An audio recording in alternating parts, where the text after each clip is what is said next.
Welcome back to my channel. आज हम लोग बात करेंगे एक बहुत ही ज़्यादा इंपॉर्टेंट टॉपिक के बारे में जिसका नाम है राजयोगा।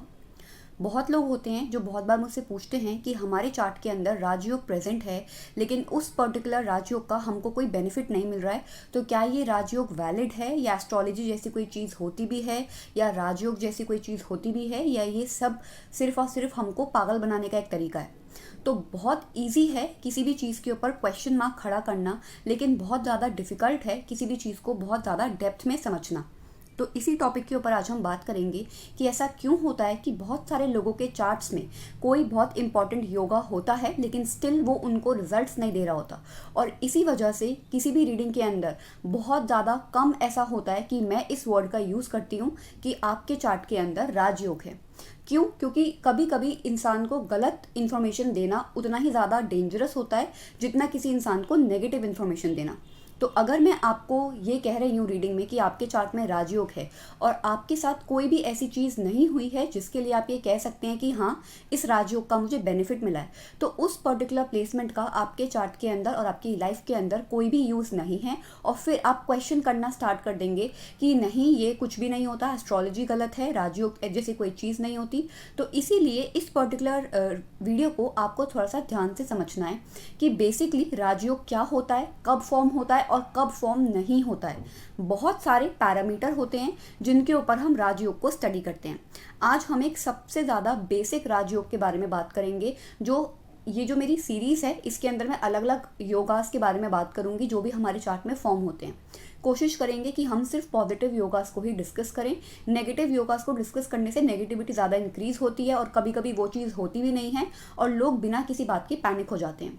तो हम सारे पॉजिटिव जो योगास हैं उन सबको डिस्कस करेंगे वन बाय वन। तो आज हम एक बेसिक फॉर्म जो राजयोग की है उसको डिस्कस कर रहे हैं। तो सिंपलेस्ट वे में जो त्रिकोण हाउसेस होते हैं फर्स्ट, फिफ्थ और नाइन्थ, और जो भी केंद्र हाउसेस होते हैं फर्स्ट, फोर्थ, सेवेंथ और टेंथ, जब वो आपस में एक दूसरे को एस्पेक्ट कर रहे हों या एक साथ कंजंक्ट हों आपके केंद्र हाउसेस में ही और त्रिकोण हाउसेस में ही, तो उसको राजयोग कहा जाता है। तो आई होप आप समझ गए होंगे। जैसे ये जो चार्ट है इसमें जो असेंडेंट है वो जेमिनाई है, तो अब इसमें जो केंद्र हाउसेस के लॉर्ड्स हैं और जो त्रिकोण हाउसेस के लॉर्ड्स हैं, जब वो एक साथ कंजंक्ट होके केंद्र या त्रिकोण में ही बैठेंगे तो उसको राजयोग कहा जाएगा। ऐसे ही आप अपने चार्ट के अकॉर्डिंग देख सकते हैं। बेसिक फॉर्म ऑफ राजयोग देखते हैं जो कि मोस्टली लोगों के चार्ट्स में होती है। तो अब ये बेसिकली जो राजयोग है इसका क्या मतलब है? राज का मतलब होता है कहीं पे रूल करना, और राजयोग का मतलब है कि आपको किसी एक ऐसी पोजीशन पे ये पर्टिकुलर प्लेसमेंट लेकर आएगी जहाँ पे आप किसी के ऊपर रूल करने की पोजीशन में होंगे। अब ये अलग अलग लेवल्स पे होता है। हो सकता है आप किसी कंपनी में काम करते हैं और आपका सडनली प्रमोशन हो जाए और आपके अंडर काफ़ी लोग आ जाएं और आप उनके ऊपर रूल करें। सपोज आप किसी स्कूल के अंदर हैं, आपका प्रमोशन हो जाए, आप प्रिंसिपल की पोजीशन पे चले जाएं और उसके बाद आप रूल कर रहे हैं अलग अलग टीचर्स के ऊपर, एक तरीके से उनको मैनेज कर रहे हैं। या फिर आप सपोज करिए क्लास के अंदर हैं, पढ़ रहे हैं, स्टूडेंट हैं, आपकी ये पर्टिकुलर प्लेसमेंट एक्टिव हो जाएगी और आप क्लास के मॉनिटर बन गए, जो क्लास के लीडर हैं वो बन गए। तो अलग अलग लेवल्स के ऊपर अलग अलग तरीके की जो एक जगह होती है जहाँ पे आपको रूल करने की पोजीशन पे ये पर्टिकुलर प्लेसमेंट लेके जा सकती है, तो इसको राजयोग बोलते हैं। लेकिन अब बेसिकली ये राजयोग कैसे स्टडी किया जाए कि आप इसको बोल सकें कि मेरे चार्ट में राजयोग है। सबसे पहली चीज़ हमको स्ट्रेंथ देखनी पड़ती है किसी भी राजयोग की। क्या मतलब है स्ट्रेंथ का? क्या जो प्लैनेट जिसके बारे में आप बात कर रहे हैं वो प्लैनेट आपके असेंडेंट के हिसाब से, आपके लग्न के हिसाब से आपके लिए फेवरेबल है या नहीं है या बाधक है। दूसरी चीज़, जिस प्लैनेट के बारे में आप राजयोग देख रहे हैं क्या वो एग्जॉल्टेड है, फ्रेंडली है, न्यूट्रल साइन में है या एवरेज या डेबिलिटेटेड पोजीशन पे है, तो एक दूसरी स्ट्रेंथ हमको पता चल गई। उसके बाद वो योगा पावरफुल है D9 मतलब नवमांशा में और D60 मतलब षष्टियांशा में, तो इससे भी हमको उसकी स्ट्रेंथ पता चल जाएगी कि ये जो बेसिक D9 और D60 है बहुत इंपॉर्टेंट चार्ट्स होते हैं। तो इनके अंदर अगर वो राजयोग प्रेजेंट है या वो जो पर्टिकुलर प्लैनेट है वो पावरफुल है तो वो राजयोग आपका सस्टेनेबल है। दूसरी चीज़, क्या जिस प्लैनेट के बारे में आप बात कर रहे हैं वो कंबस्ट है या रेट्रोग्रेड है, क्योंकि कंबस्ट है और रेट्रोग्रेड है तो भी चलता है, वो राजयोग है, लेकिन उसकी जो स्ट्रेंथ है वो कम हो जाएगी। दूसरी चीज़, जिस प्लैनेट के बारे में आप बात कर रहे हैं क्या उसका टाइम पीरियड आपके प्राइम टाइम में आने वाला है या आपके बुढ़ापे में आएगा या ऑलरेडी बचपने में चला जा चुका है। तो ये महादशा आ रही है या अंतरदशा है उस पर्टिकुलर प्लैनेट की, उस हिसाब से रिजल्ट मिलेंगे। क्योंकि महादशा को आपको इस तरीके से देखना है कि वो एक पूरा फेस्टिवल है और अंतरदशा है वो उस फेस्टिवल की तैयारी। तो इतना डिफरेंस होता है और इतना ही डिफरेंस उसके रिजल्ट में भी होगा। नेक्स्ट, अब आपने ये देख लिया कि ठीक है मेरे बर्थ चार्ट में है ये राजयोग, दूसरी चीज़ नवमांशा में भी है और मेरे D60 चार्ट में भी ये पर्टिकुलर प्लैनेट स्ट्रॉन्ग है और मजबूत है काफ़ी ज़्यादा। अब आपको देखना है ये राजयोग फुलफिल किस तरीके से होगा। अगर ये पर्टिकुलर राजयोग आपके D7 में सबसे ज़्यादा स्ट्रॉन्ग है तो ये फुलफिल होगा आपके बच्चों के बर्थ के थ्रू, D7 में अगर ये है तो। दूसरा, अगर ये D9 में सबसे ज़्यादा स्ट्रॉन्ग है तो ये राजयोग आपका एक्टिवेट होगा मैरिज के थ्रू। अगर ये पर्टिकुलर राजयोग आपका D10 में स्ट्रॉन्ग है तो ये एक्टिवेट होगा आपके करियर के थ्रू, मतलब जिस दिन आपकी जॉब लगेगी, आप कमाना स्टार्ट करेंगे, उस दिन ये राजयोग आपको रिजल्ट्स देना स्टार्ट कर देगा। अब जो दूसरी सबसे ज़्यादा इंपॉर्टेंट चीज़ है जो आपको देखनी है वो ये है कि क्या आपके चार्ट में योग भंगा भी प्रेजेंट है या नहीं। क्या होता है इसका मतलब, चाहे आपके चार्ट में कोई भी योग बन रहा हो लेकिन अगर ये प्लेसमेंट आपके चार्ट में प्रेजेंट है तो वो उस योग को कैंसिल आउट कर देगी। क्या मतलब है इसका, अगर उस राजयोग प्लेसमेंट से जो केतु है वो 4th, 8th, 12th प्लेस पे बैठा हुआ है उस पर्टिकुलर प्लैनेट से, तो ये एक योग भंगा क्रिएट कर देगा उस राजयोग का।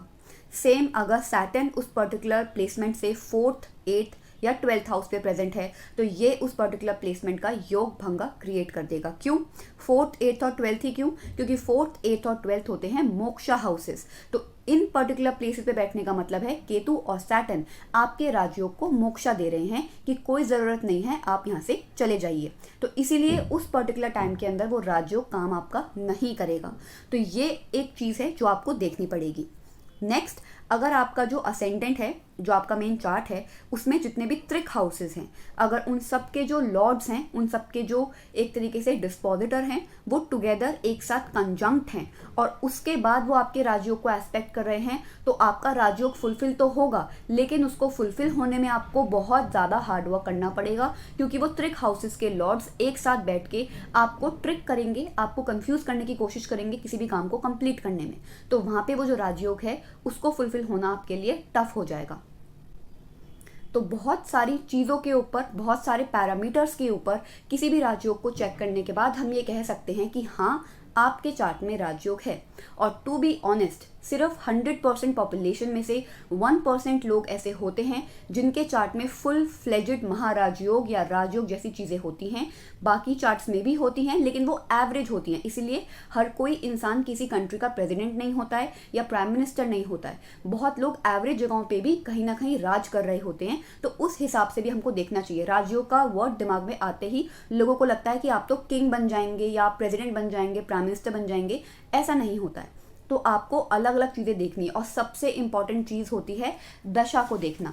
आपकी उस पर्टिकुलर प्लैनेट की महादशा चल रही है या विंशोत्तरी दशा कैसी है, योगिनी दशा कैसी है, चरा दशा कैसी है, अष्टोत्तरी दशा कैसी है, काल कौन सा चल रहा है, काल चक्र दशा कैसी है, सुदर्शन चक्र दशा कैसी है। तो ये सारी जो दशाज हैं ये भी बहुत ज़्यादा इंपॉर्टेंट है और इसीलिए किसी भी चार्ट के अंदर राजयोग देखने के लिए आपको बहुत सारे पैरामीटर्स को चेक करना पड़ता है और तभी आप किसी को ये बात कह सकते हैं कि हाँ आपके चार्ट में राजयोग है। और स्पेशली उस पर्टिकुलर प्लैनेट की स्ट्रेंथ नवमांशा और D60 में चेक करना बहुत ही ज़्यादा ज़रूरी है, वरना आप बाद में यही कहेंगे कि इस चीज़ का कोई फ़ायदा नहीं था, मुझे तो कोई भी चीज़ नहीं मिली।